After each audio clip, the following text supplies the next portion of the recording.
श्री सेल्वा विनायक मित्र मंडल की तरफ से आए हुए समस्त श्री गणेश भक्तों का हार्दिक हार्दिक स्वागत है।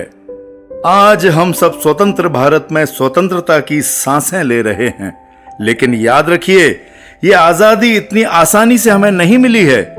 जान की बाजी लगाकर यह आजादी हमें प्राप्त हुई है, इसीलिए इस आजादी की कीमत समझिए। अखंड भारत की संकल्पना 269 ईसा पूर्व से लेकर 232 ईसा पूर्व तक शासन करने वाले महान चक्रवर्ती सम्राट अशोक ने रची थी।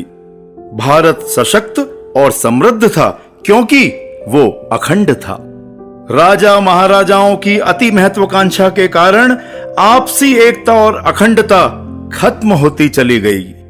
तब मुगलों ने मध्य 16वीं शताब्दी और 17वीं शताब्दी के अंत के बीच हम पर शासन किया। स्वाधीन भारत पराधीन हो गया। उसके बाद सोने की चिड़िया कहलाए जाने वाले भारत पर पोर्तुगीज नाविक वास्को डी गामा की नजर पड़ी और सबसे पहले वो केरल के कालीकट पहुंचा और भारतीय मसालों की शुद्धता को ताड़कर स्थानीय राजा महाराजाओं को लालच देकर उसने व्यापार शुरू कर दिया। आइए उस समय में चलते हैं।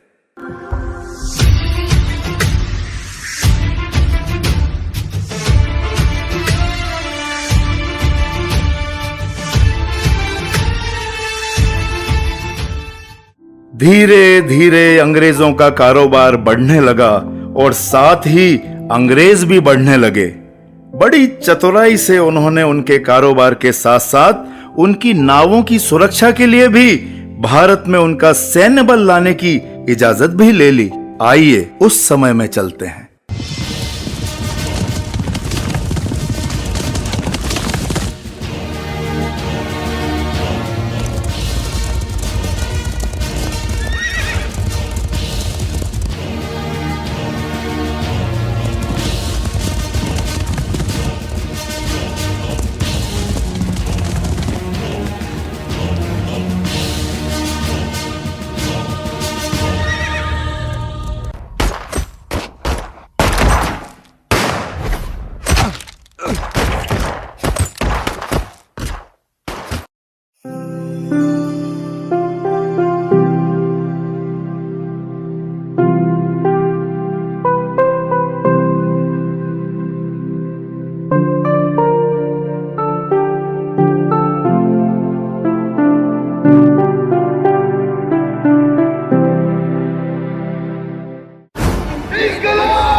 और आ गया 15 अगस्त 1947 का वो ऐतिहासिक पल जिसमें लॉर्ड माउंटबेटन ने भारत की स्वतंत्रता की घोषणा की।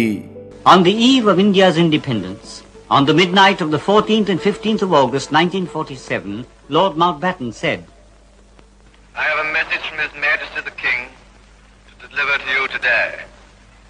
This is His Majesty's message. On this historic day, when India takes her place as a free and independent dominion in the British Commonwealth of Nations, freedom-loving people everywhere will wish to share in your celebrations. At this historic moment, let us not forget all that India owes to Mahatma Gandhi.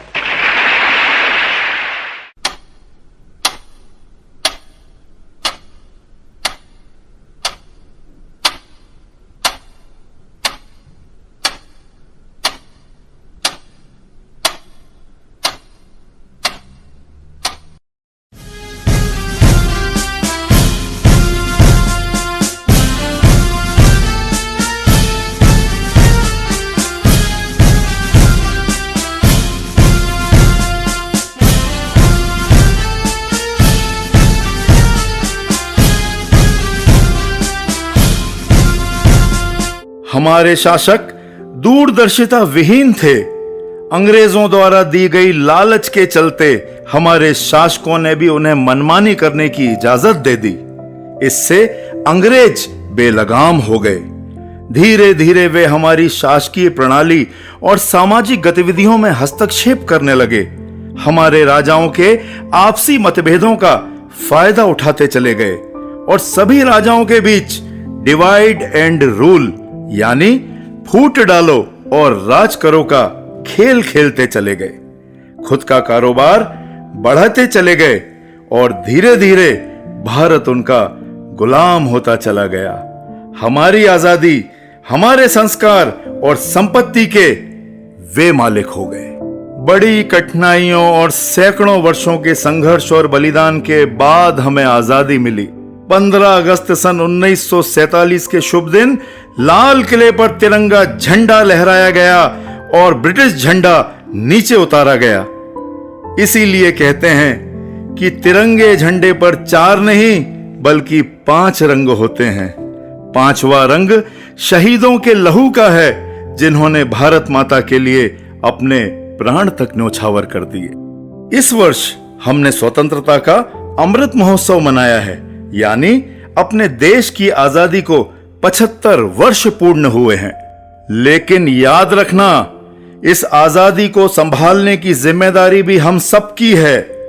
भूतकाल से सबक लेना है और अपने देश की एकता व अखंडता को कभी नहीं खोना है।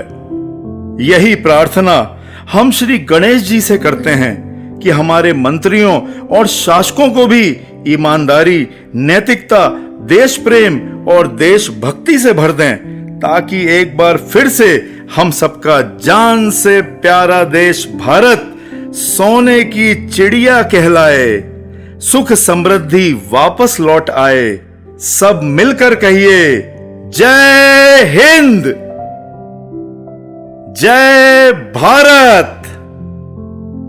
बप्पा हमारी प्रार्थना स्वीकार कीजिए। सभी भक्तगण हमारे साथ मिलकर कहेंगे, गणपति बप्पा मोरिया, मंगल मूर्ति मोरिया।